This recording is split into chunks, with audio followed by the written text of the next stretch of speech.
Hola. ¿Cómo estás? Alright, well, let's get started. So, example 7, again, we're trying to factor this polynomial completely, which the first thing we always try to factor before we use any other factoring technique is by factoring using the GCF. So, do you guys see a GCF? I see it too. So, what is the largest number that will divide into 4, 10, and 6? That would be a 2. So, our GCF is a 2. So again, I'm going to write the 2 out in front and divide every single number by the 2. Okay, which the 4x squared divided by 2? Well, 4 divided by 2, that is going to give me a 2. So this will be 2x squared. Okay, and then my next term, let's see here, 10 divided by 2 is 5. I have nothing to divide the x by, so it would be a positive 5x. And then my c term, negative 6 divided by 2, well, that's a negative 3. Okay, and then don't forget, after you factor out the GCF, you ask yourself, can I keep factoring? And we always hope the answer is yes, because we love to factor. Okay, which again, I have 3 terms. My highest exponent is dos. And that means we have a quadratic, so guess what? We can factor using general factoring. Yay! Okay, so let's get started. The first thing I'm going to do, I'm going to identify the A, B, and C. So let's do that. Okay, my A is the number in front of the x squared, which is a 2. The B is the number in front of the x, which is the 5. And the C is the number without the x, so negative 3. Okay? And then we need to start sliding and dividing. So I'm going to slide my A to C, or I'm going to multiply A to C. So 2 times negative 3, well, that is a negative 6. And don't forget, you guys, this is slide and divide. So I slide by the A. Now this time my A is a 2. Okay, and then I also need to divide by the A. So I'm going to divide by the 2. Okay, so that's just preparing me so I don't forget to divide at the end. Okay, and then I need to add to B, which is 5.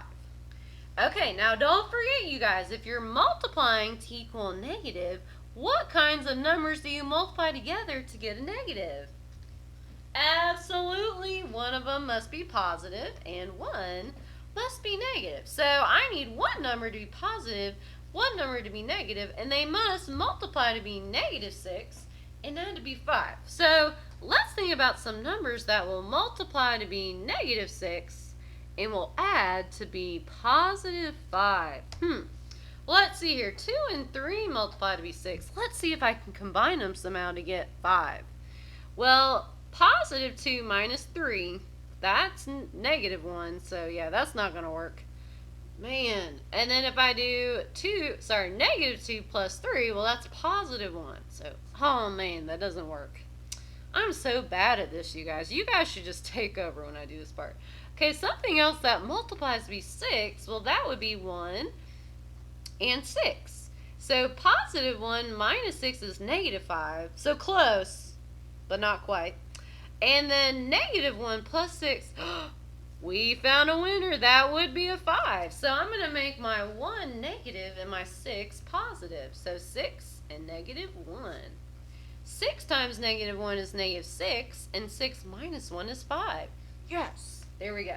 And don't forget, this is your B if you didn't know. Okay, so now that I've found my numbers, I'm just going to slide them on down. Let's slide these bad boys on down. Okay, so this is a positive 6, so I'm going to write plus 6. This is a negative 1, so I'm going to write minus 1. Okay, and then I'm going to simplify these down, and then probably I'm just going to be done. So let's see. Okay, so 6 divided by 2, that's going to give me a 3.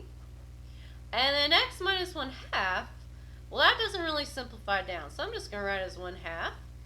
Now remember, for your final answer, Mathematicians will seriously judge you if you leave that fraction in your parentheses. So let's not do that.